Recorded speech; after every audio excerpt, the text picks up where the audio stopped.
నమస్తే అండి. ఈరోజు వెల్లుల్లి కారం తెలుసుకుందామా? వెల్లుల్లి కారం కూడా చాలా ముఖ్యమైనదండి. చాలా ఆరోగ్యం కూడా మంచిదంటారండి. వెల్లుల్లి కారం.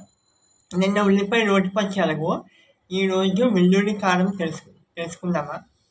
100 గ్రాములు వెల్లుల్లి అండి. వెల్లుల్లి తీసుకొని కొంతమంది తొక్కతో దంచుతారు.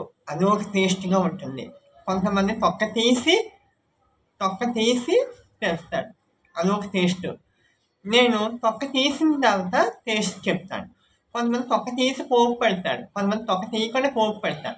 నేను తొక్క తీసి పోపు పెడతాను. నేను పోపు పట్టకుండా ఎలాగుంటే పెడతాను. ఈరోజు పోపు పెట్టింది కూడా ఎలా పెడతానో మీకు చెప్తాను. ఆ పోపు తీసిన తర్వాత శుభ్రంగా కడిగేసి ఆరబెట్టుకుంటే కొన్ని వెల్లుల్లిపాయలు 100 గ్రాములకి అందులో వేసి పచ్చగా దంచుకోవాలండి. రోటిలోని పచ్చగా దంచుకొని మనకి కావాల్సిన ఒక కారము, రుచి తగినంత రాళ్ళుప్పు.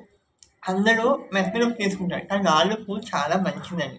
రాళ్ళుప్పు, కారము తీసుకొని ఆ రెండు దంచుకొని మళ్ళీ బాగా కలుపుకోండి. వీలైతే మీకు కావాల్సిన కొత్తిమీర కారం వేసుకోండి, చాలా రుచిగా అనిపిస్తుంది. కొత్తిమీర 2 పచ్చిమిరపకాయలు వేసుకోండి కారానికి. అలాగే తీపికి చిన్న బెల్లం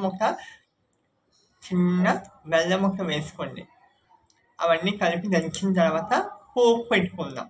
పోపు ఎలా పెట్టుకున్నా అన్నంలో నంచుకొని తినచ్చు. అన్నం పెట్టుకొని అలా వేసుకొని చిన్న నెయ్యి ముద్ద వేసుకుంటే ఆ పక్కన ఉల్లిపాయ నంచుకొని తింటే చాలా బాగుంటుంది. అలా రొట్టెలో కానీ, చపాతీలో కానీ, టిఫిన్లో కానీ చాలా హైలైట్గా ఉంటుంది. ఇంకా కావాలమ్మా అని అంటాడు. రోటి పచ్చి చెయ్యమ్మా అని అంటాడు. ఇప్పుడు పోపు పెడతాం.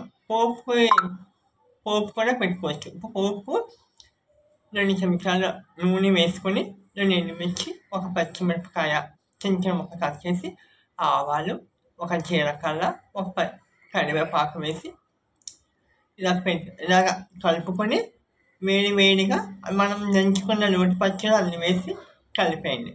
శుభ్రంగా కలుపుకొని అన్నంలో తింటే అందులో కొంచెం నెయ్యి వేసుకుని ఉల్లిపాయ దంచుకుని అదో రకంగా టేస్ట్ అండి. అదో 2 టైప్ అన్నమాట వెల్లుల్లి పచ్చడి. ఇలా తిని చూడండి, చాలా బాగుంటుంది. అందులో బాగుండాలి, అందులో మనము ఉండాలి. సర్వేజన సుఖినో భవంతు. ఇంకా నా వీడియో తెలిసిన వాళ్ళకి, తెలియని వాళ్ళకి కూడా పంపించండి. ఇంకా రాబోయే మంచి విషయాలు కూడా మీకు చెప్తాను. రేపు సత్యనారాయణ స్వామి గుడి కూడా మీకు చూపిస్తాను. ఈరోజు పౌర్ణమి కదా, గుడికి వెళ్ళాను.